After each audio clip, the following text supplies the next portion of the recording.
આમાં દરેકને રમવું ફરજિયાત છે. રમનાર વ્યક્તિ ગાદલા ઉપર જઈ શકશે નહીં. આ તમારે ગાદલા વગરની જે બોર્ડર છે એમાં જ રમવાનું છે. જ્યાં સુધી તમારી પાસે રમવા લાયક મુદ્રા હોય ત્યાં સુધી રમવાનું છે.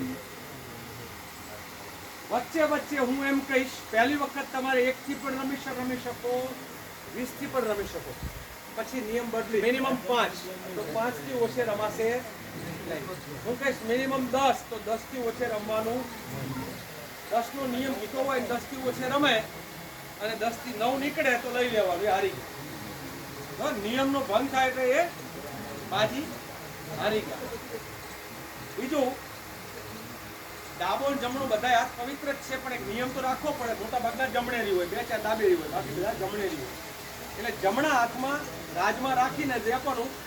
હું આવું અને કહું રાજેશભાઈ 1, તો રાજેશભાઈ કે 2 કી. આમાંથી 2, 8, 10 બેકી સંખ્યા નીકળે તો એ મારે રાજેશભાઈને આપી દેવાય. રાજેશભાઈ બોલે 2 કી અને 1, 3, 5, 7, 9 નીકળે તો રાજેશભાઈએ મારે આમાં જેટલા નીકળે એટલા મને આપી દેવાય.